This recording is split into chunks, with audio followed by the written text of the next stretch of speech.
नमस्कार दोस्तों, जय हिंद जय भारत। दोस्तों मैं आपका दोस्त प्रमोद सिंह तंवर वीआरबी एजुकेशन पर आपका हार्दिक अभिनंदन एवं स्वागत करता हूं। दोस्तों मैं आपको आज के इस सेशन में लेकर आया हूं आपके लिए बहुत ही जानदार शानदार टॉपिक, जो कि बायोलॉजी का सबसे इंपॉर्टेंट टॉपिक है। जी हां दोस्तों, जो आपको दिखाई दे रहा होगा डाइजेशन सिस्टम। जी हां दोस्तों, डाइजेशन सिस्टम यानी कि पाचन तंत्र बायोलॉजी का सबसे महत्वपूर्ण टॉपिक है, सबसे इंपॉर्टेंट टॉपिक है। जी हाँ दोस्तों, इस टॉपिक को क्लियर करने के बाद ऐसे सेटिस्फाई हो जाएंगे आप कि मेरे को बायोलॉजी आने लग गई। जी हाँ दोस्तों, आपको मैं ये भी बताना चाहूंगा कि आर्मी अग्निवीर में डाइजेशन सिस्टम से एक या दो या तीन क्वेश्चन जरूर पूछ जाएंगे, और इस टॉपिक को ध्यान से लिखना है, ध्यान से आपको पढ़ना है, ध्यान से आपको समझना है। इस टॉपिक को समझने का मतलब ये समझ लेना कि आपको दोबारा कभी डाइजेशन सिस्टम समझने की प्रॉब्लम नहीं आएगी। जी हाँ दोस्तों, आपको फर्स्ट एंड लास्ट ही समझना है, इसके बाद कभी भी आपको कोई प्रॉब्लम नहीं आएगी। तो मैं लेकर चलता हूं आपको डाइजेशन सिस्टम के इस लेसन पर। डाइजेशन सिस्टम, जी हाँ दोस्तों, डाइजेशन सिस्टम यानी कि पाचन तंत्र। पाचन तंत्र अभी बताया मैंने, बहुत इंपॉर्टेंट टॉपिक है, बहुत महत्वपूर्ण टॉपिक है। और ये डाइजेशन सिस्टम में आप देख रहे होंगे, इसके अंदर वही भाग आएगा जो डाइजेशन के अंदर काम में आते हैं।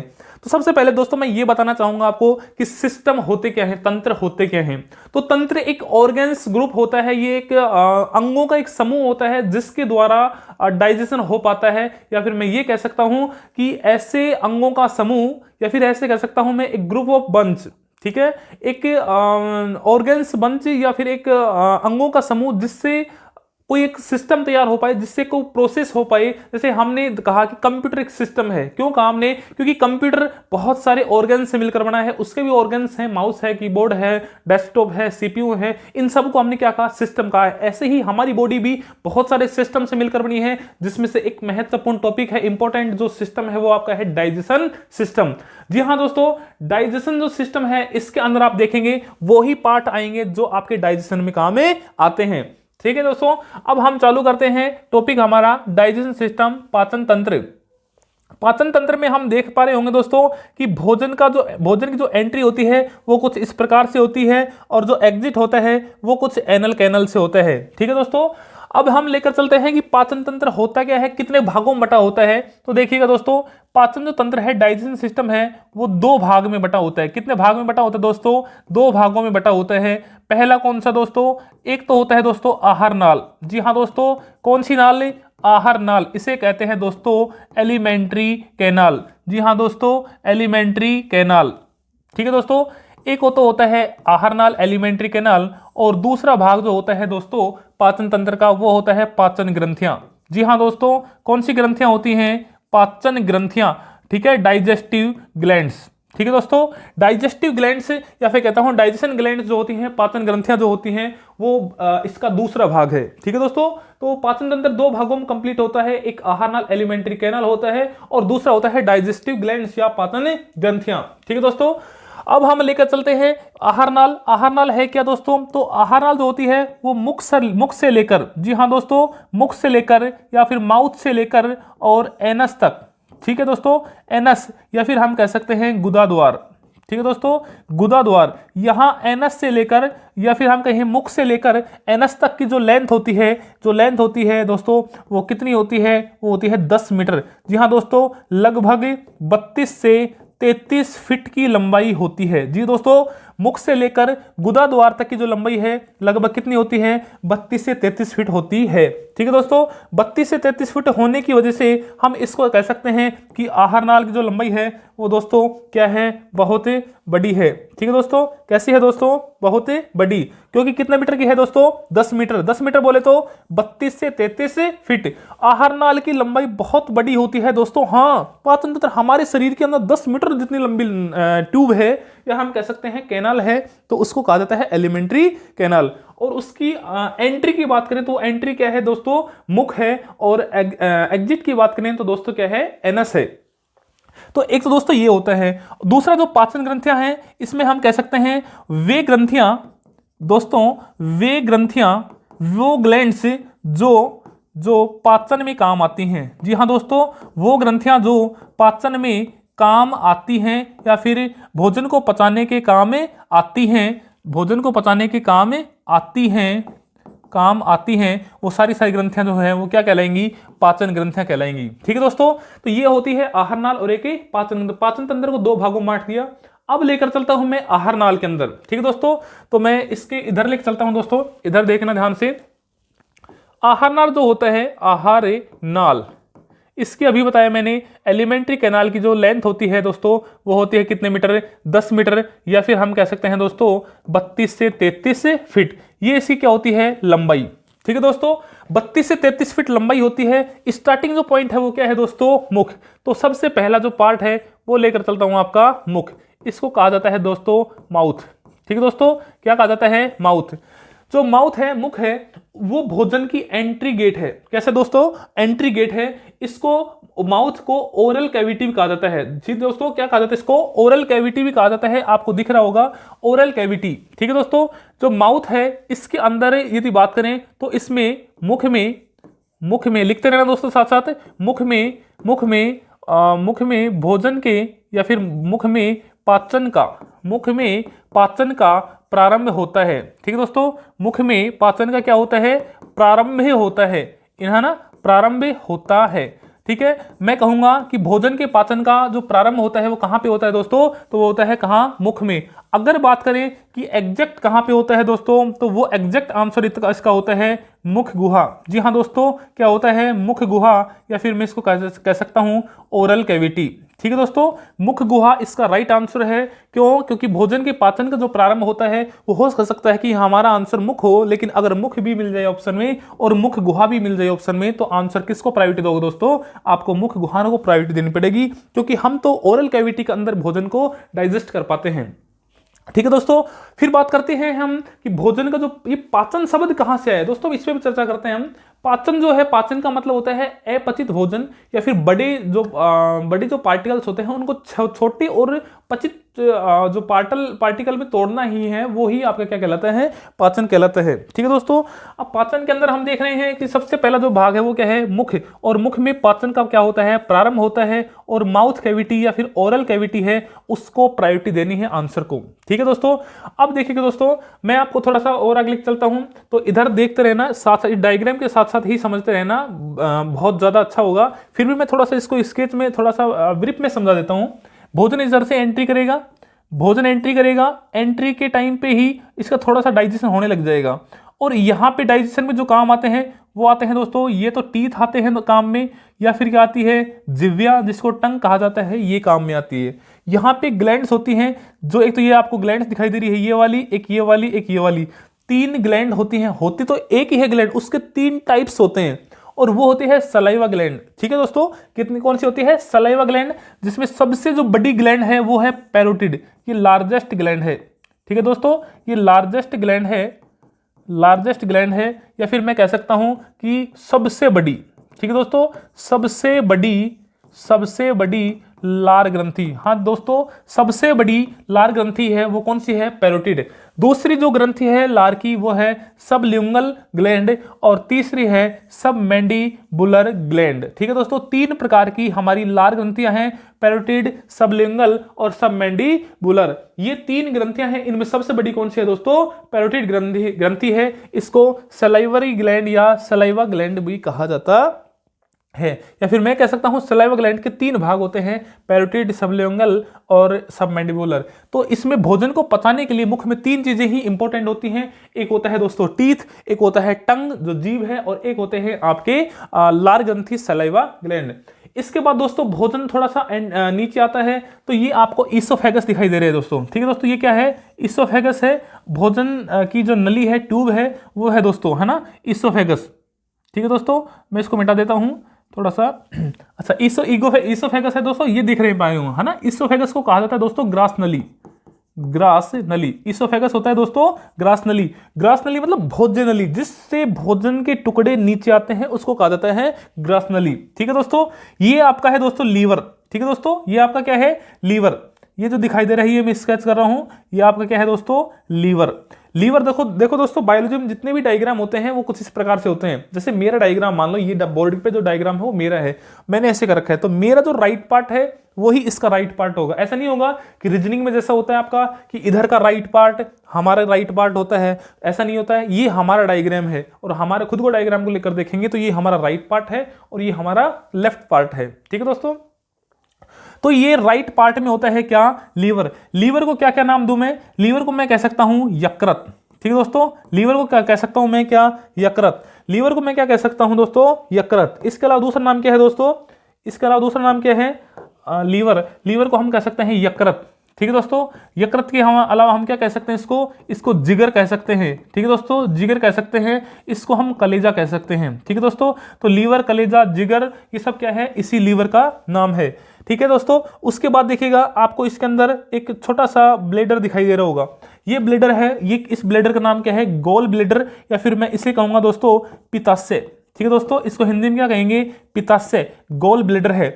दोस्तों आपको केवल अभी थोड़ा सा समझना है, इसको लिखवाने का काम हम सब आगे करेंगे, नोट्स आपके आगे रेडी करवाएंगे। केवल इसको समझो कि कौन से पार्ट कहां पे हमारा अरेंजमेंट किया जाता है या फिर होता है परमानेंट, ये नेचुरली ही होता है तो कहां पे होता है दोस्तों। ठीक है, तो ये है आपका गोल ब्लेडर, इसको हम क्या कहेंगे दोस्तों, पित्ताशय। और पित्ताशय के अंदर एक जो रस भरा होता है उसको कहा जाता है दोस्तों बाइल जूस। क्या कहा जाता है दोस्तों, बाइल जूस। इसको कहते हैं पित्तरस। ठीक है दोस्तों, क्या होता है, पित्तरस, इसको कहा जाता है बाइल जूस। ठीक है दोस्तों, बाइल जूस या फिर पित्तरस। उसके बाद बात करें तो दोस्तों हम ये आपका, ये जो है आपको दिख रहा होगा, ये जो भाग दिख रहा है, ये आपको, ये है जो भाग आपका, वो क्या है दोस्तों, पेंक्रिया, स्प्लीन है दोस्तों। ठीक है दोस्तों, कौन सा भाग है, स्प्लीन। स्प्लीन को हिंदी में कहा जाता है दोस्तों तिल्ली। ठीक है दोस्तों, क्या कहा जाता है, तिल्ली। माचिस की तिल्ली नहीं दोस्तों, ये है तिल्ली, तिल्ली। ठीक है दोस्तों, ये स्प्लीन है वो तिल्ली कहलाता है, तो यहां पाया जाता है। और दोस्तों जो ये दिखाई दे रहा है आपको, ये आपको दिखाई दे रहा है वो पेंक्रियाज। पेंक्रियाज जो होता है दोस्तों उसको अग्नाशय कहा जाता है। ठीक है दोस्तों, क्या कहा जाता है, अग्नाशय। ये एक ग्लैंड है और मिक्सर ग्लैंड है, मिश्रित ग्रंथि है। ठीक है दोस्तों, तो ये आपका लीवर हो गया, ये आपका क्या हो गया, पेंक्रियाज हो गया, और ये आपका पेट हो गया दोस्तों। ये आपका क्या है, स्टमक है, पेट है। ठीक है दोस्तों, ये आपका क्या हो जाएगा, स्टमक हो जाएगा, पेट हो जाएगा। ये आपका क्या हो जाएगा, अग्नाशय, पेंक्रियाज हो गया। ये आपकी स्प्लीन या तिल्ली या फिर प्लीहा भी बोला जाता है। ठीक है दोस्तों, इसको स्प्लीन या तिल्ली को प्लीहा भी कहा जाता है, प्लीहा। ठीक है दोस्तों, इसके बाद थोड़ा आगे चलते हैं। आगे जो भोजन है वो भोजन स्मॉल इंटेस्टाइन में एंट्री करता है। दोस्तों इधर से एंट्री करेगा तो स्मॉल इंटेस्टाइन में करेगा, और स्मॉल इंटेस्टाइन जो होता है वो ये एलिमेंट्री कैनाल का बहुत बड़ा पार्ट होता है। एलिमेंट्री कैनाल का बहुत बड़ा पार्ट होता है दोस्तों। ये कुछ ऐसे जो रस्सी होती है, रोप होती है, उस रोप की तरह से उलझी हुई होती है। ठीक है दोस्तों, ये आहार नाल का सबसे बड़ा पार्ट है। आहार नाल जो एलिमेंट्री कैनाल था वो 10 मीटर का था। 10 मीटर में से 6 से 6.5 मीटर की जो लेंथ होती है वो किसकी होती है, स्मॉल इंटेस्टाइन की होती है। और स्मॉल जो इंटेस्टाइन है, छोटी जो आंत है, ये छोटी आंत में पहले भोजन प्रवेश करता है। अच्छा, अब क्वेश्चन दिमाग में ये भी आ रहा होगा कि दोस्तों कि सर हमें समझ में ये नहीं आया कि ये छोटी आंत की लेंथ बहुत बड़ी बता रहे हो आप और बड़ी आंत की लेंथ छोटी है, तो ये ऐसा क्यों है दोस्तों। जिसका डायमीटर ज़्यादा है उसकी लेंथ ज़्यादा बताई गई है यहाँ पे। तो लेंथ ज़्यादा किसकी, लेंथ ज़्यादा इसी की है, लेकिन डायमीटर बड़ा किसका है, इसका। तो जिसका डायमीटर ज्यादा है उसको बड़ी आंत बोल दिया, जिसका डायमीटर बोले तो व्यास, जिसका व्यास छोटा है, थिकनेस कम है, उसको क्या बोल दिया हमने, छोटी आंत। तो ये बड़ी आंत हो गई और ये क्या हो गई, छोटी आंत। छोटी आंत के 3 भाग होते हैं। ठीक है दोस्तों, कितने भाग होते हैं, 3 भाग होते हैं। एक होता है ड्यूडोनियम, एक होता है जेजुनम और एक होता है इलियम। कितने भाग होते हैं दोस्तों, 3 भाग होते हैं, ड्यूडोनियम, जेजुनम, इलियम। बहुत अच्छे से दिखाई दे रहे होंगे दोस्तों। जिसमें भोजन एंट्री करता है उस भाग को ड्यूडोनियम कहा जाता है। जिस भाग में भोजन का पाचन होता है उसको जेजुनम कहा जाता है। जिस भाग से भोजन बाहर निकलता है उसको क्या कहा जाता है, इलियम कहा जाता है। ये किसके भाग हैं, स्मॉल इंटेस्टाइन के भाग हैं, या फिर हम कहेंगे छोटी आंत के भाग हैं। ठीक है दोस्तों, किसमें है ये, छोटी आंत का भाग है। ठीक है दोस्तों, अब लेकर चलते हैं हम थोड़ा सा आगे। तो भोजन छोटी आंत से और किस में चला जाता है दोस्तों, बड़ी आंत में चला जाता है। जी हाँ दोस्तों, किसमें, बड़ी आंत में भोजन चला जाता है। और बड़ी आंत में भोजन जाने के बाद और ये 3 भागों में कंप्लीट होता है। इसके भी 3 भाग कहाँ कहाँ हैं दोस्तों, आपको दिखाई दे रहे होंगे। एक तो है असेंडिंग और एक है कोलोन और एक है सिकम। ठीक है दोस्तों, ये है 3 भाग हैं आपके, जो कि किसके होते हैं, बड़ी आंत के भाग होते हैं। ठीक है दोस्तों, रेक्टम, रेक्टम भी किसका है दोस्तों, ये भी किसका भाग है, बड़ी आंत का भाग है। ठीक है दोस्तों, किसका भाग है, रेक्टम भी बड़ी आंत का भाग है। ठीक है दोस्तों, तो हम कह सकते हैं कि इसके 3 भाग होते हैं। ये कौन कौन से भाग बताए मैंने आपको, ये बताया मैंने लार्ज इंटेस्टाइन के, एक तो ये कोलोन के ही 3 भाग हैं आपके, ट्रांसवर्स, डिसेंडिंग और असेंडिंग। फिर आ जाएगा सिक्टम और फिर आ जाएगा रेक्टम। तो कोलोन, सिक्टम और रेक्टम कितने भाग होते हैं, 3 भाग होते हैं। ठीक है दोस्तों, अच्छा उसके बाद में भाग जो सबसे लास्ट वाला भाग है, ये कहलाता है दोस्तों एनल, या फिर कह सकते हैं एनस कहलाता है। और ये एनल जो कैनल है, ये इससे भोजन जो होता है, अपचित भोजन या कह सकता हूं वेस्ट मटेरियल, वो इससे बाहर चला जाता है। ठीक है दोस्तों, तो हमारा जो भोजन है वो कुछ इस प्रकार से डाइजेस्ट होता है।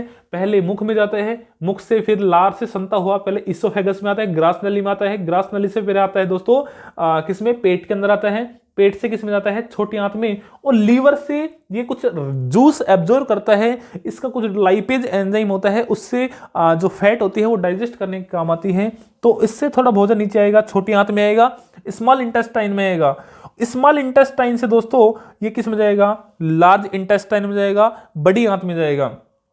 ठीक है, और बड़ी आंत में ठहरने के बाद और लास्ट में जो पहुंचेगा वो भोजन किस में पहुंचेगा, एनल कैनल में पहुंचेगा, या फिर कह सकता हूं मैं एनस में पहुंचेगा, गुदा द्वार में पहुंचेगा। और यहां से भोजन जो अपचित भोजन होता है या फिर वेस्ट मटेरियल जो होता है उसको बाहर एमिट कर दिया जाता है। ठीक है दोस्तों, इधर दोस्तों एक होता है जो ये आपको दिखाई दे रहा होगा, ये अपेंडिक्स। ठीक है दोस्तों, ये अपेंडिक्स जो होता है, ये आपको छोटा सा भाग दिखाई दे रहा होगा, सुना तो बहुत होगा कि अपेंडिक्स हो गया है, अपेंडिक्स का ऑपरेट करना होता है। तो इस अपेंडिक्स का काम क्या होता है एक्चुअली, ये अपेंडिक्स जो होती है, अपेंडिक्स को परिसेशिका भी कहा जाता है दोस्तों, परिसेशिका। ठीक है दोस्तों, परिसेशिका। अपेंडिक्स जो होता है वो सेल्यूलोज को डाइजेस्ट करने के लिए काम आता था, सेल्यूलोज या फिर हम कह सकते हैं जिससे पादप की पत्तियां बनी होती हैं या पादप की जो सेल बनी होती हैं वो किससे मिलकर बनी होती हैं, सेल्यूलोज से बनी होती हैं। और ये सेल्यूलोज को ही डाइजेस्ट करने के काम आता था कौन, अपेंडिक्स। और पेपर में ये भी क्वेश्चन पूछा जाता है कि अपेंडिक्स किसका भाग है, तो दोस्तों ये है बड़ी आंत का भाग या फिर कहेंगे लार्ज इंटेस्टाइन का भाग है। अब हमने ये थोड़ा सा ये देख लिया कि ये कैसे कैसे डाइजेस्ट होता है, किस वे में पहुंचता है, किस प्रोसेस से यहां तक पहुंचता है, इसकी लेंथ कितनी है, इसमें कौन कौन से ऑर्गन्स इसके अंदर इन्वॉल्व किए गए हैं, कौन कौन से अंगों को शामिल किया गया है, ये सब हमने देख लिया किसमें, डाइजेशन सिस्टम में। अब दोस्तों हम एक एक पार्ट को लेकर चलेंगे और बहुत अच्छे से इसको समझते हुए चलेंगे। दोस्तों पेन उठा लीजिएगा और फटाफट से नोट्स बनाने चालू कर दीजिएगा। मैं आपको कहता हूं दोस्तों कि आपका श्योर सिलेक्शन होगा, बशर्ते आपको हमारे वीआरबी एजुकेशन चैनल से कंटिन्यू जुड़ना पड़ेगा दोस्तों। तो आओ दोस्तों मेरे साथ और रजिस्टर पेन उठा लो। और दोस्तों आज आपको ये बताना है कि मुझे डाइजेशन सिस्टम आने लग गया। और दोस्तों आज मैं आपको वादा करता हूं कि आज के बाद कभी भी डाइजेशन सिस्टम आप भूलोगे नहीं, और मैं बहुत अच्छे से एक्सप्लेन करूंगा, कभी भी एक क्वेश्चन बाहर भी नहीं जाएगा दोस्तों, इसका भी मैं आपको वादा करता हूं। ठीक है दोस्तों, तो हम लेकर चलते हैं आपको इसके नेक्स्ट पार्ट में, या फिर मैं कह सकता हूं दोस्तों इसके अंगों की तरफ लेकर चलता हूं। ठीक है दोस्तों, तो मैं थोड़ा सा पानी पी लेता हूं दोस्तों, मुझे प्यास लग गई है ना। ठीक है दोस्तों, नेक्स्ट पेज पर चलते हैं दोस्तों। ये आपका देखिएगा, मैंने बताया सबसे जो पहला पार्ट है वो है दोस्तों आपका मुख। ठीक है दोस्तों, क्या है आपका मुख, या फिर कहूंगा मैं दोस्तों आपका माउथ। अच्छा मैंने कहा कि भोजन का दोस्तों नोट्स बनाते लेना, साथ साथ नोट्स बनाते रहना। भोजन का पाचन, भोजन का पाचन का प्रारंभ, भोजन का पाचन का प्रारंभ मुख या मुख गुहा या फिर कह सकता हूं ओरल कैविटी से होता है, ओरल कैविटी से होता है। ठीक है दोस्तों, भोजन के पाचन का प्रारंभ जो है वो कहां से होता है, मुख या मुख गुहा ओरल कैविटी से होता है। दोस्तों भोजन को पचाने के लिए किस किस की जरूरत पड़ती है, दांत की जरूरत पड़ती है, किसकी जरूरत पड़ती है, जीभ की जरूरत पड़ती है दोस्तों, और साथ साथ में एक ग्रंथि होती है जो क्या है, ग्रंथि जिसका नाम क्या है दोस्तों, लार ग्रंथि। ठीक है दोस्तों, क्या है, कौन सी है, लार ग्रंथि। ठीक है दोस्तों, ये 3 पार्ट ऐसे हैं जो किस में पाए जाते हैं, मुख में पाए जाते हैं, दांत, जीभ, लाल ग्रंथि। ये सभी मुख में भोजन को पचाने के लिए अति आवश्यक हैं। ठीक है दोस्तों, ये भोजन को पचाने के लिए अति आवश्यक हैं। कौन कौन? दांत, जीभ और लार। ठीक है दोस्तों, हम सबसे पहले लेके चलते हैं किस पे?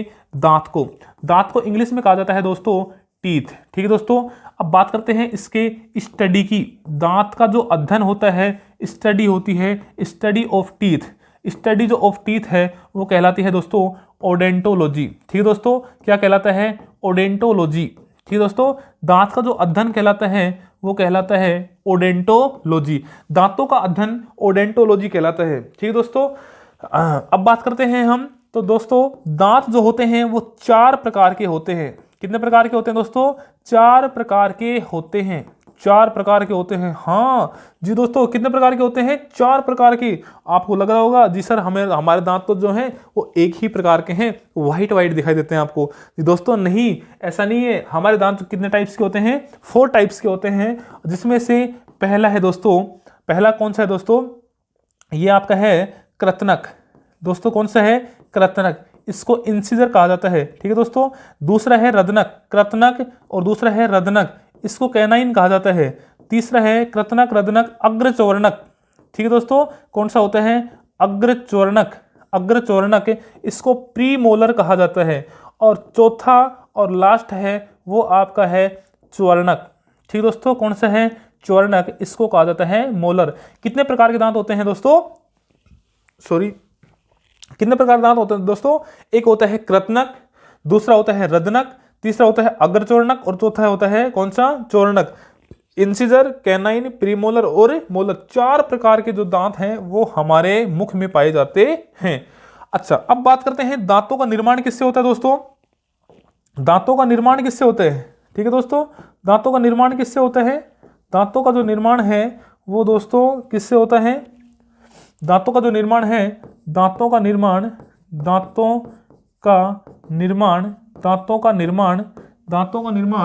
किससे होता है दोस्तों? दांतों का निर्माण किससे होता है? कैल्शियम, दांतों का निर्माण कैल्शियम तथा फास्फोरस, कैल्शियम प्लस फास्फोरस। ठीक है दोस्तों, कैल्शियम तथा फास्फोरस से मिलकर बने होते हैं क्या? दांत। तो दांत कैल्शियम तथा फास्फोरस से मिलकर बने होते हैं। दांत कितने प्रकार के होते हैं? 4 प्रकार के होते हैं। एक होता है कृतनक, दूसरा होता है रदनक, तीसरा होता है अग्रचौर्णक, और चौथा होता है दोस्तों चौर्णक। 4 प्रकार के दांत हैं। दांतों का निर्माण है कैल्शियम तथा फास्फोरस से, और दांतों का अध्ययन कहलाता है ओडेंटोलॉजी। ठीक है दोस्तों, अब बात करते हैं दांतों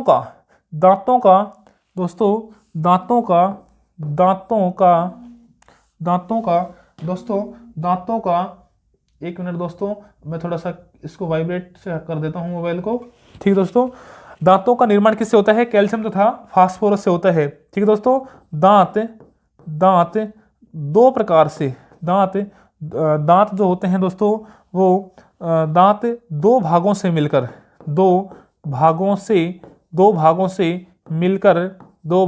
मिलकर बने होते हैं। 2 भागों से मिलकर बने होते हैं। ठीक है दोस्तों, 2 भाग कौन कौन से हैं? एक है दोस्तों डेंटाइन। ठीक है दोस्तों, एक भाग कौन सा है? डेंटाइन। और अपर जो पार्ट होता है वो क्या कहलाता है दोस्तों? इनेमल।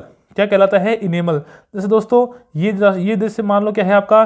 डेंटाइन है, तो इसके ऊपर जो परत होती है दोस्तों वो क्या होती है? इनेमल की होती है। तो इसमें कहेंगे ये जो बाहर का भाग है वो तो इनेमल है, और जो अंदर का भाग है आपका वो क्या है? आपका डेंटाइन। ऐसे दांत जो है वो 2 भागों से मिलकर बना होता है, इनेमल। हम कहेंगे इनेमल के जो इनेमल है जो दांत के ऊपर का सबसे अपर पार्ट होता है, तो हम कहेंगे यह किसकी बात कर रहा हूं दोस्तों? मैं इनेमल की बात कर रहा हूं, मैं, है ना, इनेमल की बात कर रहा हूं दोस्तों। मैं इसके ऊपर स्केच करके ऐसे लिखता हूं, इनेमल की बात कर रहा हूं कि इनेमल यह दांत नहीं दोस्तों, यहां हम कह सकते हैं यह शरीर का सबसे, जी हाँ दोस्तों, यह शरीर का सबसे कठोर पदार्थ सबसे कठोर पदार्थ, सबसे हार्डेस्ट मटेरियल ऑफ बॉडी, या फिर मैं कह सकता हूँ सबसे हार्डेस्ट मटेरियल ऑफ बॉडी, या दांतों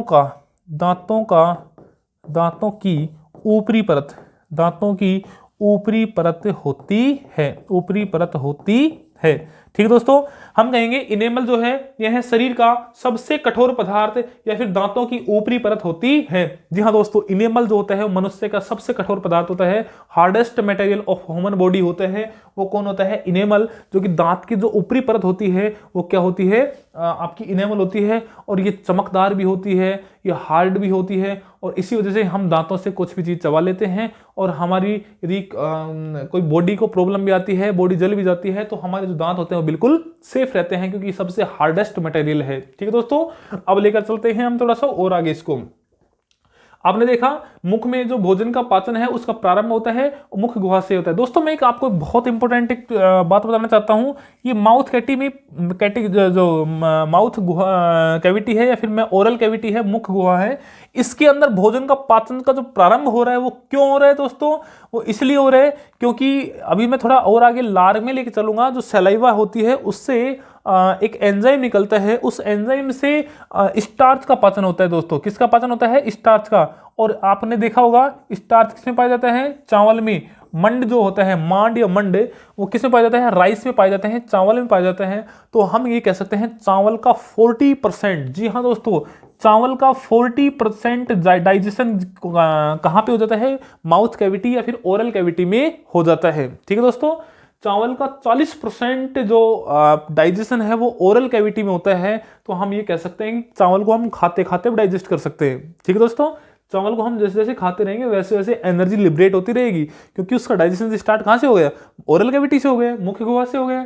ठीक है, अच्छा इसके बाद बताया मैंने दांत 4 प्रकार के होते हैं। एक जिसमें है आपका कृतनक, दूसरा है आपका रदनक, तीसरा है अग्रचर्णक, चौथा है चोर्णक। दोस्तों मैं इनका चारों का काम बताता हूं आपको। कृतनक जो है दोस्तों, मैं थोड़ा सा इसको डिस्क्राइब करके बता देता हूं आपको। जो कृतनक है, कृतनक इसको दोस्तों कहा जाता है इंसिजर। ठीक है दोस्तों, इंसिजर ये है दोस्तों काटने व कुतरने वाले दांत, ये काटने व कुतरने वाले दांत। और ये दोस्तों एक जबड़े में कितने होते हैं? 4 दांत। दोस्तों कितने होते हैं? 4 दांत होते हैं। कृतनक की संख्या 4 होती है, जो काम के आते हैं काटने कुतरने वाले दांत। इंसिजर हो गया। दूसरा है दोस्तों रदनक। ठीक है दोस्तों, कौन सा है? रदनक, इसको कहा जाता है कैनाइन। ठीक है दोस्तों, क्या कहा जाता है? कैनाइन कहा जाता है, रदनक कहा जाता है।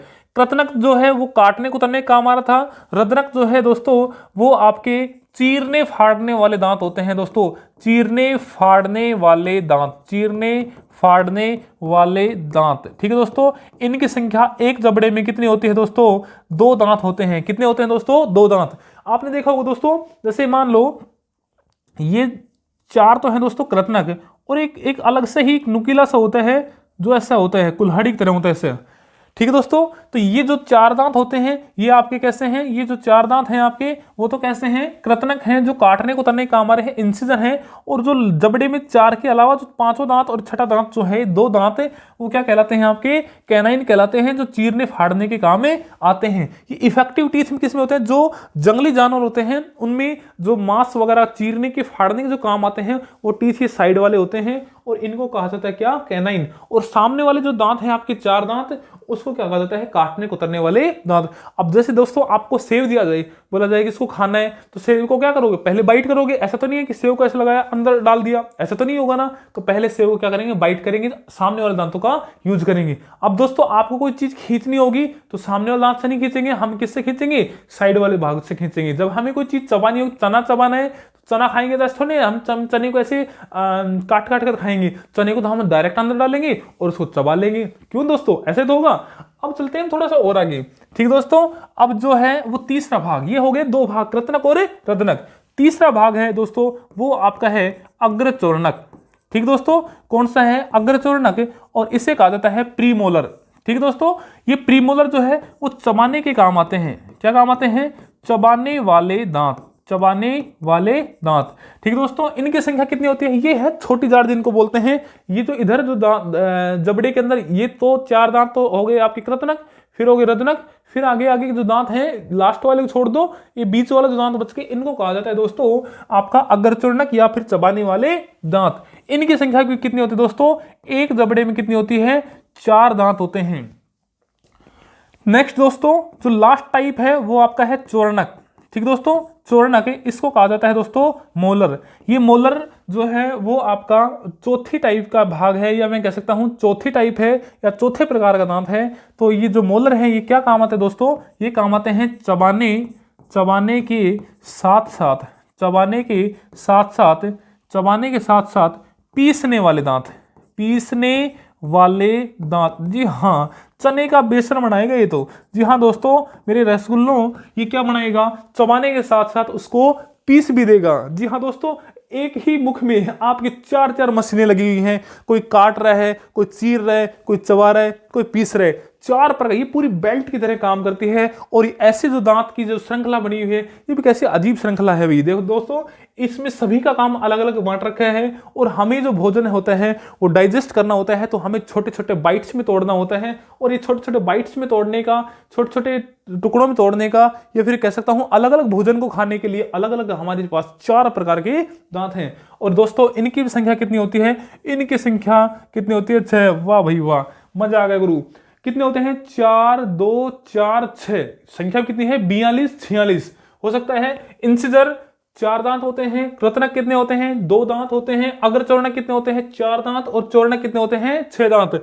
दोस्तों हम काउंट करते हैं, 4 और 2 6, 4 10 और 6 16। दोस्तों एक जबड़े में कितने दांत हो गए? 16 दांत। जबड़े कितने होते हैं? 2, तो टोटल दांत कितने हो गए दोस्तों? 32 दांत। जी दोस्तों मजा आ गया, हमने 32 दांतों का टोटल कर लिया। हमने 32 दांतों का टोटल कर लिया, कि हमें पता चल गया भाई साहब कि आपके ऊपर वाले जबड़े में भी 16 दांत होते हैं, और दोस्तों नीचे वाले जबड़े में भी 16 दांत होते हैं। और हमने चारों दांतों का, चारों भागों का हमने समझ लिया है, चारों भागों को बहुत अच्छे समझ लिया है। जो ऊपर वाले सामने वाले जो दांत होते हैं वो कृतनक होते हैं, काटने कुतरने वाले दांत होते हैं। और दोस्तों संख्या कितनी होती है? 4। फिर जो नुकीले दांत होते हैं, चीरने फाड़ने वाले दांत होते हैं। अच्छा, चूहे में कैसे प्रभावी दांत होते हैं? इफेक्टिव टीथ ऑफ जो माउस है वो कैसे होते हैं? काटने कुतरने वाले होते हैं। ये चूहे में ज्यादा इफेक्टिव होते हैं। जंगली जानवर में कौन से होते हैं? ये वाले होते हैं। हाथी के दांत जो बाहर दिखाई देते हैं वो कौन से होते हैं दोस्तों? वो भी आपके कैसे होते हैं? जो आपके केवल दिखाने के काम आते हैं, जिनसे आप भोजन का डाइजेशन नहीं कर पाते, वो आपके कैनाइन होते हैं, जो बाहर होते हैं। हाथी वाले बोलते हैं ना, हाथी वाले दांत दिखाने के कुछ और, खाने के कुछ और होता है। दोस्तों ये एक्चुअल है। तो दिखाने वाले दांत होते हैं वो आपके कैनाइन होते हैं, रदनक होते हैं। जो चबाने वाले दांत होते हैं दोस्तों, वो आपके बाकी सारे दांत होते हैं। तो हमने देखा कि एक जबड़े में 16 दांत हैं, 2 जबड़े में कितने हो गए? 32 दांत। ठीक है दोस्तों, अब बात करते हैं कि दांतों का जो फॉर्मूला होता है। हाँ दोस्तों, जो हमारा आपने सुना होगा टीथ फॉर्मूला या फिर दंत सूत्र। ठीक है दोस्तों, दंत सूत्र जो होता है वो क्या कहलाता है दोस्तों? वो 2123 अपॉन 2123 इंटू में 2, ये होता है दोस्तों हमारा दंत सूत्र। 2123 अपॉन 2123 इंटू में 2, ये हमारा होता है दोस्तों दंत सूत्र। ठीक है दोस्तों, अब बात करते हैं हम क्या कि दांतों का, देखो दोस्तों दोबारा सुनो, दांतों का अध्ययन कहलाता है ओडेंटोलॉजी। दांत 4 प्रकार के बताए आपको, एक तो कृतनक, रदनक, अग्रचूर्णक और चूर्णक। दांतों का अध्ययन बताया ओडेंटोलॉजी। दांत कितने होते हैं? टोटल 32 होते हैं। 16 ऊपर जबड़े में होते हैं, 16 निचले जबड़े में होते हैं। इसका फॉर्मूला होता है 21-23/21-23। दांतों का सबसे ऊपरी परत जो होता है वो इनेमल होता है, जो कि मानव का सबसे कठोर पदार्थ है। ठीक है दोस्तों, ये हो गया आपका दांत। अब बात करते हैं थोड़ा सा आपके दांत हो गए। दांतों में बताया मैंने दंत सूत्र क्या होता है? 21-23/21-23 गुणा में 2, ये आपके दांत हो गए। दोस्तों दांत, मच्छर में कितने दांत होते हैं? मच्छर में कुल दांतों की संख्या पूछी जाती कई बार। दांतों की संख्या, मच्छर में कुल दांतों की संख्या कितनी होती है दोस्तों? मच्छर में कुल दांतों की संख्या दोस्तों कितनी होती है? 47। दोस्तों बड़े अजब का क्वेश्चन है, बड़े गजब का क्वेश्चन है कि 47 दांत। दोस्तों आपके अंदर 32 टीथ हैं, 32 दांत हैं, और इसके अंदर कितने हैं दोस्तों? 47 दांत है दोस्तों। मजा आ गया दोस्तों, 47 दांत मच्छर में, इतने 47 दांत मच्छर, एक दांत भी हमारा ये मानो कि एक मच्छर से बड़ा हो सकता है, तो उसके अंदर 47 दांत कैसे आ सकते हैं? बहुत अजीब क्वेश्चन है दोस्तों। ठीक है दोस्तों। अच्छा, एक दोस्तों ये क्वेश्चन आता है कि आपने सुना होगा, बहुत रोचक क्वेश्चन है, किस जानवर के पेट में दांत आते हैं दोस्तों? तो दोस्तों वो आता है केकड़ा। केकड़ा का जो होता है, केकड़ा में पेट में दांत होता है, पेट में दांत होते हैं। बड़ा अजीब का क्वेश्चन है दोस्तों, पेट में दांत होता है, किसके होता है दोस्तों? केकड़ा के। बहुत अजीब क्वेश्चन है और आपको सुनकर मजा आ गया होगा। तो दोस्तों मजे लूटते रहिएगा। हमने दांतों को कंप्लीट कर दिया मजे के अंदर। ठीक है दोस्तों, अब हम आपको लेकर चलते हैं जीभ पर। जी हाँ दोस्तों, बड़ा अजीब क्वेश्चन है कि हम आपको जीभ के ऊपर लेकर जा रहे हैं। इसको हम कहेंगे दोस्तों टंग कहेंगे। अब दोस्तों जीभ की स्ट्रक्चर आपने देखी होगी, कुछ इस प्रकार से स्ट्रक्चर होती है दोस्तों इसकी जीभ की। हाँ, बहुत बड़ी जीभ बन गई है, आपकी ही भी हो सकती है इतनी बड़ी जीभ। अच्छा, इसका जो आगे वाला भाग है इसको हम अग्रभाग कहेंगे। जी हाँ दोस्तों, क्या कहेंगे? अग्रभाग। और दोस्तों ये है आपका कौन सा? पीछे वाला भाग। ठीक है दोस्तों, ये आपका कौन सा है? पीछे वाला भाग। ये पीछे वाला भाग है दोस्तों, है ना, ये पीछे वाला भाग है। और ये जो दोस्तों आपके हैं ये साइड वाले भाग हैं, या फिर मैं कह सकता हूं पार्श्व भाग हैं, ये साइड वाले भाग हैं। ठीक है दोस्तों, इस पे दोस्तों अग्रभाग पे स्वाद आता है, या फिर स्वाद के पता, इस पे होता है टेस्ट कार्पल्स। ठीक है, स्वाद कणिकाएं होती हैं, टेस्ट कार्पल्स होती हैं, और ये जो होती हैं ये ही हमें टेस्ट का पता लगाती हैं। ये जो टेस्ट कार्पल्स होती हैं इनसे ही हमें टेस्ट का पता चलता है। तो इस टेस्ट कार्पल्स में अगर जो भाग है, या हम कहेंगे फ्रंट जो व्यू दिखता है हमें, उससे हमें मीठे स्वाद का पता चलता है। जी दोस्तों, किसका? मीठा स्वाद का पता चलता है, मीठा स्वाद का पता चलता है। जीभ के कौन से भाग से पता चलता है? अग्रभाग से। जी हाँ दोस्तों, जब भी हमें चाय टेस्ट करनी होती है, हमारे बड़े बुजुर्ग जो चाय टेस्ट करते हैं, जी हाँ दोस्तों, जीभ के अग्रभाग से कर देते हैं। और आजकल के जो बच्चे हैं वो सब एक कोफ को पूरे को पी जाते हैं, और तब तक उनको मीठे का स्वाद का पता नहीं चलता। जी हाँ दोस्तों, ये एक्चुअल इसके फैक्ट हैं कि अग्रभाग पे किससे कौन सी कार्पल्स होती हैं। ये जो स्वीट्स कार्पल्स होती हैं, या कह सकता हूं मैं मीठे स्वाद की कणिकाएं होती हैं। अच्छा, पीछे वाले भाग है जो दोस्तों, इसके ऊपर होता है कड़वे स्वाद के कार्पल्स। कड़वा स्वाद का पता चलता है। हम जब खीरा वगैरह या फिर कड़े कचरे वगैरह खा लेते हैं तो हमें निगलते समय पता चलता है, या मैं कह सकता हूं आपको कड़वे स्वाद का जो पता चलेगा वो कौन से भाग में पड़ेगा दोस्तों? पीछे वाले भाग से पता चलेगा। ठीक है दोस्तों, आपके जो साइड वाले भाग हैं, जी हाँ दोस्तों, आपके साइड वाले जो भाग हैं, पार्श्व भाग, इसमें जो पता चलेगा वो आपको तीखा पता चलेगा, या तो तीखा पता चलेगा, या फिर नमकीनी का पता चल सकता है, या फिर हमें खट्टे का पता चल सकता है, खट्टा का पता चल सकता है। ठीक है दोस्तों, अग्रभाग पे हमें मीठे का स्वाद का पता चलेगा, पीछे वाले भाग पे हमें कड़वा स्वाद का पता चलेगा, और जो हमें लिटरली जो साइड वाले भाग हैं उस पे हमें कैसा पता चलेगा? तीखा, तब नमकीन या फिर खट्टे स्वाद का पता चलेगा। ठीक है दोस्तों, ये हो गया आपका जीभ। थोड़ा सा और आगे चलते हैं हम दोस्तों, तो आपका आता है नेक्स्ट दोस्तों, आपका क्या आता है? ग्रंथि। दोस्तों मैं ग्रंथि को भी साथ साथ लेकर चल लेता हूं, क्योंकि ग्रंथि के अंदर इंपॉर्टेंट जो है वो आपकी बहुत सारी ग्रंथियां हैं, लेकिन हमारी जो इंपॉर्टेंट ग्रंथि है उनमें से एक ग्रंथि हमारी कौन सी है? लार ग्रंथि। ठीक है दोस्तों, कैसी है? लार ग्रंथि, सलाइवा ग्लैंड या सैलिवेरा ग्लैंड्स। ठीक है दोस्तों, जो लार ग्रंथि है वो मैंने बताई कि लार ग्रंथि 3 प्रकार की होती हैं, 3 प्रकार की होती हैं। लार ग्रंथि 3 प्रकार की होती हैं। फिर मैं कहूंगा कि सबसे बड़ी, अभी थोड़ी देर पहले मैं बताया था मैंने, सबलिंगुअल, सबमैंडिबुलर और पैरोटिड। सबसे बड़ी लार ग्रंथि पैरोटिड है। जी हाँ, अरे जी हाँ भाई साहब, सबसे बड़ी लार ग्रंथि कौन सी है? पैरोटिड ग्रंथि है। सबसे बड़ी लार्जेस्ट जो ग्लैंड है, सबसे बड़ी ग्लैंड है लार ग्रंथि, सलाइवा ग्लैंड, वो कौन सी है दोस्तों? आपकी पैरोटिड ग्रंथि है। अब बात करते हैं लार ग्रंथि से, या फिर दोस्तों कहेंगे इस ग्रंथि से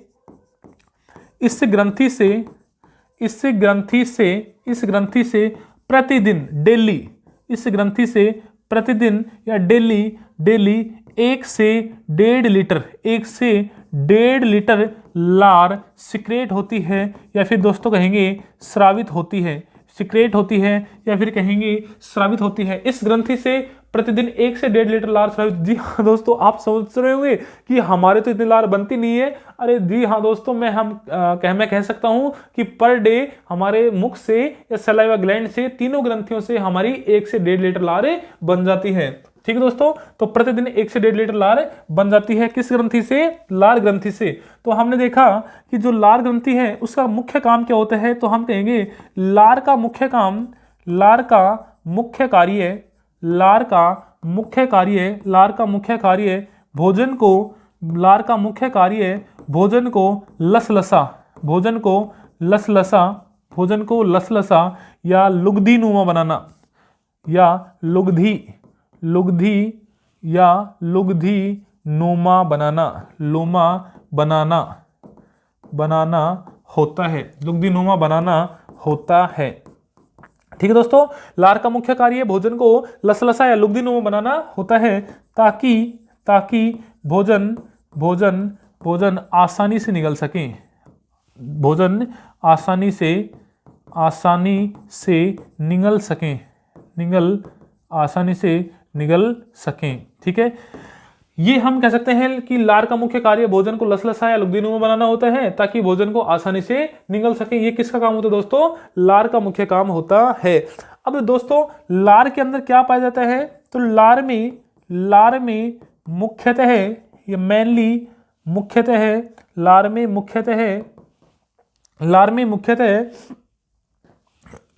मुख्यतः दो एंजाइम, लार में मुख्यतः दो एंजाइम पाए जाते हैं, या दो एंजाइम्स हैं वो हमें फाइंड आउट हुए थे कहाँ से? लार से, सलाइवा से पाए जाते हैं। कौन कौन से होते हैं दोस्तों? तो लार में मुख्यतः दो एंजाइम होते हैं जिसमें एक आपका क्या है? Lysozyme, lysozyme. ठीक है दोस्तों, एक होता है लाइसोजाइम और दूसरा होता है दोस्तों टाइलिन। ठीक है दोस्तों, कौन सा होता है? टाइलिन। ठीक है दोस्तों, एक होता है टाइलिन, एक होता है आपका कौन सा बताया मैंने शुरू में? लाइसोजाइम, और दूसरा बताया मैंने टाइलिन। लाइसोजाइम का काम क्या होता है दोस्तों? इसका काम होता है भोजन में अनावश्यक, भोजन में, या हम कह सकते हैं भोजन में बैक्टीरिया वगैरह, जीवाणुओं, या हम कह सकते हैं हानिकारक। दोस्तों भोजन में हानिकारक जीवाणुओं को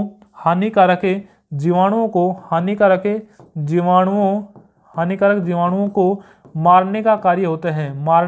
हानिकारक भोजन में हानिकारक जीवाणुओं को मारने का कार्य करता है। कौन करता है दोस्तों? लाइसोजाइम। ये क्या करता है दोस्तों? हम जब भोजन को खा रहे होते हैं उस टाइम पे जो भी हानिकारक जो बैक्टीरिया वगैरह होता है उसको उसके ऊपर ऐसे चिपक जाता है, उसको निष्क्रिय कर देता है, डीएक्टिवेट कर देता है, जिससे हमें आगे प्रॉब्लम नहीं होती है। तो यही इसलिए तो कहते हैं कि भोजन को आराम से चबा कर खाना चाहिए, क्योंकि लार के संपर्क में आ जाता है। ठीक है, अच्छा दूसरा जो है वो टाइलिन एंजाइम है। ये जो टाइलिन एंजाइम है ये भोजन को पचाने में बहुत इंपॉर्टेंट है। टाइलिन एंजाइम का कार्य इसको दोस्तों साथ साथ नोट करते रहना, इसमें अलग से लाइन लिखना। टाइलिन एंजाइम का कार्य स्टार्च या मंड को माल्टोज में बदलता है। दोस्तों मैं जैसे ही साइंस की आपकी बायोलॉजी कंप्लीट होगी, मैं आपको धुआंधार एक छोटा सा, ये हम कह सकते हैं कि हमने लगभग 1 से 1.5 घंटे की क्लास लेंगे हम, जिसके अंदर आप A to Z, या हम कहेंगे बायोलॉजी की सेल से लेकर, बायोलॉजी के इंट्रो से लेकर हमें लास्ट तक का जो भी टॉपिक होंगे हम सभी उसके अंदर हम स्केच करेंगे, और बहुत अच्छे से बहुत जल्दी हम प्रैक्टिस करके इसको समझने की कोशिश करेंगे, और हम बहुत कम समय में इसका रिविजन करेंगे। ठीक दोस्तों, अभी आपको केवल समझना है और नोट्स बनाना है, बाकी का काम मेरा है। आपको लास्ट तक आपके साथ बने रहूंगा। अगली अग्निवीर के एग्जाम में आपको मैं लास्ट तक आपके साथ बना रहूंगा। और दोस्तों मैं तो यही उम्मीद करूंगा आपसे कि आप भी हमारे साथ लास्ट टाइम तक जुड़े रहें वीआरबी एजुकेशन से। ठीक है दोस्तों, तो लाइसोजाइम एंजाइम है भोजन में हानिकारक जीवाणुओं को, बैक्टीरिया को मारने का काम करता है, जबकि टाइलिन जो एंजाइम है वो स्टार्च या मंड को माल्टोज में बदलने का काम करता है। ये किसकी बात करें दोस्तों, हमें लार ग्रंथि की बात कर रहे हैं। और लार ग्रंथि में जो एंजाइम होते हैं, मुख्य एंजाइम वो कौन से होते हैं, लाइसोजाइम और टाइलिन। ठीक है दोस्तों, तो आपका ये हो गया, आपका क्या लार हो गया आपका। ठीक है दोस्तों, अब थोड़ा सा और आगे चलते हैं हम। अच्छा, इसके बाद में जैसे ही भोजन कुछ समय तक रुक लेता है, भोजन में लार चिपक जाती है, तो लार चिपकने के बाद उसको निगलना होता है। और निगलने से पहले हमारे यहाँ थ्रोटल पर, या हम कह सकते हैं यहाँ गले में, थ्रोट में एक छोटा सा छोटा सा एक ढक्कन होता है जिसको हम कहते हैं एपिग्लोटिस। ठीक है दोस्तों, कौन सा ढक्कन होता है, एपिग्लोटिस ढक्कन। दोस्तों हम कह सकते हैं गले में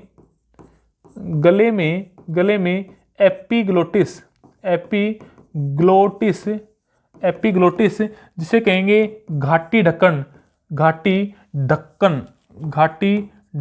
एपिग्लोटिस घाटी ढक्कन है ना। गले में एपिग्लोटिस या घाटी ढक्कन पाया जाता है जो भोजन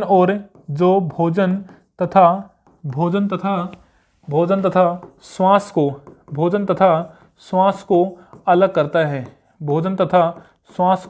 अलग करता है। ठीक दोस्तों, एक इस प्रकार की कैप होती है, एक इस प्रकार का वाल लगा होता है। जब भोजन जा रहा होता है तो श्वास की नली बंद हो जाती है, तो श्वास वाली जो ब्रेथिंग जो पाइप है वो बंद होता है, तो ये खुल जाता है। जब ये खुलता है तो ये बंद हो जाता है। भोजन और श्वास को दोनों को एक साथ हमें नहीं ले सकते। ये फैक्ट आपको शायद नहीं पता था दोस्तों। आज के बाद ध्यान रखना कि भोजन और श्वास हम दोनों एक साथ नहीं ले सकते। अगर चला गया तो आपको धांसी वगैरह आती है, जिससे आप परेशान हो जाते हैं, आपका खाया पिया सब बाहर भी आ सकता है। ठीक है दोस्तों, तो हम कह सकते हैं गले में एपिग्लोटिस या घाटी ढक्कन पाया जाता है, और इसको ये जो है भोजन और श्वास को क्या करता है दोस्तों, अलग करता है। ठीक है दोस्तों, इसके बाद बात करते हैं हम, अब भोजन किस में उतरेगा, ये हम फूड पाइप में उतरेगा। इसको कहेंगे हम क्या दोस्तों, ईसोफेगस। इसे कहेंगे ईसोफेगस या भोजनली, या फिर हमें इसको कहेंगे आपको जो ग्रास नली। ठीक है दोस्तों, तो आपकी जो ग्रास नली है, ग्रास नली ईसोफेगस बोलते हैं दोस्तों। ठीक है, इसको ग्रास नली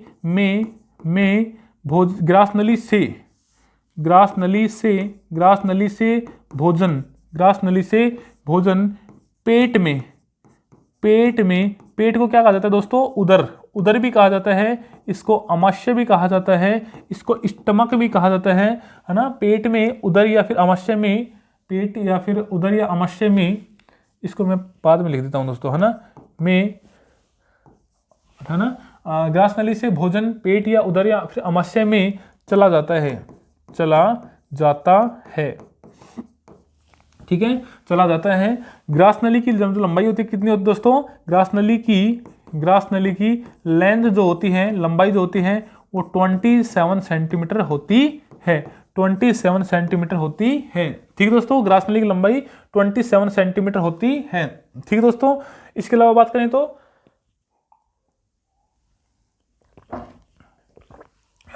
ग्रास नली की लंबाई 27 सेंटीमीटर होती है। इसके बाद दोस्तों कहाँ चला गया भोजन, पेट के अंदर चला गया। तो अब बात करते हैं हम स्टमक की। ठीक है दोस्तों, स्टमक की बात करते हैं हम, पेट की बात करते हैं, जिसको पेट का दूसरा नाम भी दिया गया था उदर। इसका दूसरा नाम भी, तीसरा नाम भी था आपका क्या, स्टमक, पेट या फिर अमाशय। ठीक दोस्तों, ये कुछ इस प्रकार से होता है, अमाशय कुछ इस प्रकार से होता है इसे। ठीक दोस्तों, ये कुछ इस प्रकार से होने की वजह से इसको बोलते हैं जे आकार। ठीक है दोस्तों, तो हम ये कह सकते हैं कि आकार कैसा होता है, इसका शेप एंड साइज कैसा होता है, तो पेट का जो आकार होता है वो आकार होता है जे अल्फाबेट या फिर जे अक्षर जैसा। ठीक है, कैसा होता है, जे अक्षर या फिर जे अल्फाबेट जैसा होता है। किसका आकार, पेट का आकार। पेट में या फिर इसमें अमाशय में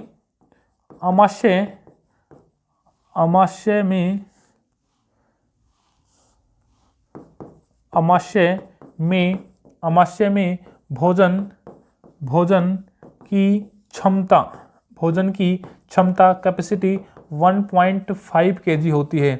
1.5 किलोग्राम की क्षमता होती है। किसमें दोस्तों? अमाशय में। अमाशय में 1.5 किलोग्राम क्षमता होती है। इससे ज़्यादा कैपेसिटी नहीं रख सकता, लेकिन आप जबरदस्ती इससे ज़्यादा पहुंचा देते हो। ठीक है दोस्तों, तो अमाशय में भोजन क्षमता क्या होगी?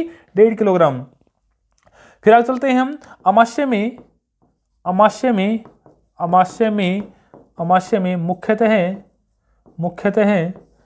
मुख्यतः कौन कौन से एंजाइम होते हैं? मुख्यतः दो एंजाइम होते हैं जो इंपॉर्टेंट हैं, जो आपके पेपर में पूछे जाते हैं। कौन कौन से होते हैं दोस्तों? तो दो मुख्य एंजाइम कौन कौन से हैं? एक तो है दोस्तों पेप्सिन, और दूसरा है दोस्तों रेनिन। मैं आपको दोस्तों केवल लेकर चल रहा हूं आर्मी अग्निवीर को लेकर। ठीक है, पेप्सिन जो एंजाइम है वो प्रोटीन को तोड़ता है। किसको तोड़ता है? प्रोटीन को किस में बदलता है? ये पेप्टोन्स में बदलता है। ठीक है दोस्तों, प्रोटीन को पेप्टोन्स में बदलता है। कौन बदलता है दोस्तों? Pepsin enzyme. किसमें पाया जाता है? अमाशय में पाया जाता है। अमाशय का आकार कैसा होता है? जे अक्षर जैसा। और अमाशय की कैपेसिटी कितनी होती है? क्षमता कितनी होती है? 1.5 किलोग्राम। इसमें पेप्सिन एंजाइम का काम क्या होता है? प्रोटीन को पेप्टोन्स में बदलने का, डाइजेस्ट करने का काम आ रहा है। प्रोटीन जो खाते हैं हम, जो प्रोटीन की चीजें खाती है, दाल वगैरह, वो पेप्सिन से डाइजेस्ट हो पाती है। वो किसमें पाया जाता है? अमाशय में। दूसरा है दोस्तों रेनिन एंजाइम। ये रेनिन एंजाइम दूध, ठीक है, दूध को पचाने का काम करता है, या फिर हम कह सकते हैं दूध में क्या पाया जाता है? कैल्शियम। तो इसको बोलते हैं कैल्शियम पैराकैसिनेट, या हम शॉर्टकट में कहें तो दही बनाने का काम करता है। और ये बच्चों में या फिर शिशु में सक्रिय होता है। एक्टिव यदि बात करें तो किस में ज़्यादा होता है? तो ये रेनिन एंजाइम बच्चों में ज़्यादा एक्टिव होता है। क्यों? क्योंकि बच्चे जो होते हैं वो केवल 6 महीने तक क्या पीते हैं? दूध पीते हैं। दोस्तों मैं ये भी कहूँगा आपको कि 6 महीने तक बच्चों को पानी भी नहीं पिलाया जाना चाहिए, क्योंकि उसके जो लंग्स होते हैं वो उनके डेवलप नहीं हो रखे होते हैं। लंग्स में यदि पानी चला जाता है तो उससे प्रॉब्लम हो सकती है। ठीक है दोस्तों, 6 महीने तक बच्चे को केवल किसका सेवन करवाना जाना चाहिए? दूध का सेवन करवाना चाहिए। और यदि आपको लगता है कि बच्चे को गर्मी वगैरह लग रही है, फिर गर्मी के दिनों में बच्चों की केवल आपके जो लिप्स होते हैं उनको थोड़ा सा भिगो दिया जाना चाहिए। ठीक है, अमाशय में मुख्यतः 2 एंजाइम पाए जाते हैं। एक बताया मैंने पेप्सिन एंजाइम, जो प्रोटीन को पेप्टोन्स में तोड़ रहा है। दूसरा एंजाइम है आपका रेनिन, जो कि कैल्शियम को कैल्शियम पैराकैसिनेट में बदल रहा है, या दूध से दही में बदल रहा है। ठीक है दोस्तों, अब बात करते हैं कि नेक्स्ट कि अमाशय में स्टमक में अमाशय में भोजन कायिम कहलाता है। अमाशय में भोजन कायिम कहलाता है। ठीक है दोस्तों, अमाशय में भोजन आने के बाद क्या कहलाता है? कायिम कहलाता है। और अमाशय में भोजन, ये थोड़ा याद रखने की वाली बातें हैं। अमाशय में भोजन ये मिनिमम से मैक्सिमम की तरफ लेके जा रहा हूँ आपको, कि जो लाइट फूड खाते हैं हम उनका डाइजेशन बहुत जल्दी हो जाता है, और जो हैवी फूड खाते हैं उनका डाइजेशन थोड़ा लेट होता है। तो अमाशय में भोजन 2 से 4 घंटे बाद पाचन, अमाशय में भोजन 2 से 4 घंटे तक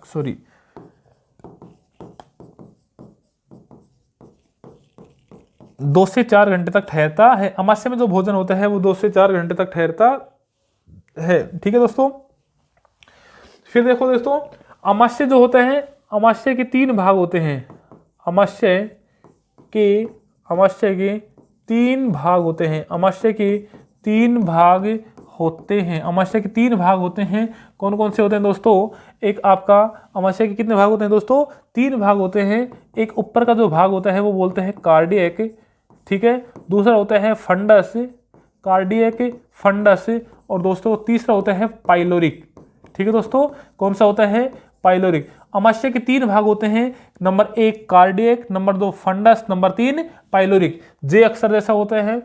ये अमाशय भोजन आहार नाल का सबसे इंपॉर्टेंट पार्ट है। 3 भाग होते हैं, जिसके पहला है कार्डियक, दूसरा है फंडस, और तीसरा है दोस्तों पाइलोरिक। अब भोजन इसमें आ गया, 2 से 4 घंटे तक ठहर भी लिया, डाइजेशन भी हो गया। अब भोजन थोड़ा सा आगे निकलेगा, तो आगे जो निकलेगा वो किस में निकलेगा दोस्तों? छोटी आंत में। ठीक है दोस्तों, किस में निकलेगा भोजन? अभी छोटी आंत में निकलेगा। लेकिन दोस्तों मैं आपको बता देता हूं कि जो अमाशय होता है वो कुछ बताया मैंने इस प्रकार से, जैसे ये आपका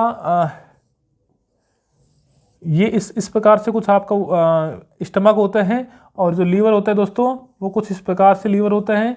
और इसमें दोस्तों ये लीवर हो गया, और ये कुछ इस प्रकार से छोटी आंत में भोजन चला गया। लेकिन इससे एक कनेक्टिविटी होती है, एक ब्लैडर होता है इससे, ठीक है, एक ये ब्लैडर होता है। और ये पूरी ग्रंथि है, ये ग्लैंड्स है, ये ग्लैंड्स क्या कहलाती है, लीवर कहलाती है, और ये स्टमक कहलाती है, पेट। तो पेट के आसपास ही कनेक्ट होती है क्या आपकी लीवर या फिर यकृत ग्रंथि एक्टिव होती है या फिर कनेक्ट होती है। इसके बाद जो भोजन चलता है वो कौन सी आंत में पहुंच जाता है, छोटी आंत में। छोटी से कौन सी में पहुंच जाता है दोस्तों, बड़ी आंत में पहुंच जाता है। और बड़ी आंत से दोस्तों किस में चला जाता है, बड़ी आंत से लास्ट में जो अपचित भोजन होता है किस में चला जाता है, मलाशय में पहुंच जाता है, रेक्टम में पहुंच जाता है। और उसके बाद दोस्तों हम उसको एनस से क्या कर देते हैं, बाहर एमिट कर देते हैं दोस्तों। तो हम आज के सेशन में हम आपके जो डाइजेशन सिस्टम का जो पहला पार्ट है उसमें केवल हम आपको इतना ही करवाएंगे। अब जो चलेगा आपको नेक्स्ट जो डे आएगा उसमें आपको डाइजेशन का दूसरा पार्ट आपको करवा दिया जाएगा, ठीक है दोस्तों। तो आपको डाइजेशन में सिस्टम में जो पहला पार्ट है मैं उम्मीद करता हूं कि आपको बहुत अच्छे से समझ में आया होगा, और मैं आगे भी यही उम्मीद करूंगा कि आप हमारे से कंटिन्यू बने रहिएगा। हम आपको एग्जाम के लास्ट जो एग्जाम जो टाइम होता है उस तक हम आपके बिल्कुल याद रहेंगे। और मैं तो यही चाहता हूं कि आपको उतना ही पढ़ना चाहिए जितने से आपकी नौकरी लग जाए। तो हम आपको एग्जाम के पर्पज से पढ़ा रहे हैं, और हम आपको केवल वही मैटर दे पाएंगे या फिर वही मैटर देंगे हम जो आपके एग्जाम में आता है, ठीक है दोस्तों। तो मैं यही कहना चाहूंगा आपसे कि आपको यदि कंटिन्यू जुड़े रहना है, आपको कंटिन्यू नौकरी चाहिए, आपको मैं कह सकता हूं कि अग्निवीर में श्योर सिलेक्शन चाहिए, तो आपको वीआरबी एजुकेशन से जुड़ना होगा। ये आपके लिए बहुत अच्छा एक प्लेटफॉर्म साबित होने वाला है। इस प्लेटफॉर्म में यदि आपको आने का मौका मिला है तो इस मौके का बिल्कुल फायदा उठाइएगा, क्योंकि आपकी भर्ती बिल्कुल चालू हो चुकी है, फॉर्म लॉगिन हो चुके हैं। और मैं आपको यही कहूंगा कि आप कंटिन्यू फटाफट से इसमें लॉगिन करो और एग्जाम की तैयारी करने लग जाओ। माइंड सेट कर लीजिएगा अपना, और अपना पढ़ाई में जोश जुनून के साथ अपना बैच लीजिएगा। और बैच पे आपको सारी चीज़ें कंटेंट आपको मिल जाएंगे, जिसके अंदर आपके नोट्स वगैरह मिलेंगे आपको, और इसके अंदर आपको टेस्ट सीरीज भी मिलने वाली है। आपको इस बैच में रिकॉर्डेड क्लासेज भी मिलेंगी, सभी सब्जेक्टों की, सभी मटेरियल की केवल एग्जैक्ट वो क्लासें मिलेंगी जिसके अंदर आपको अग्निवीर में देखने के लिए मिलेगा। हूबहू आपको अग्निवीर में आपके हमारे सिलेबस से देखने के लिए मिलेगा, ठीक है दोस्तों।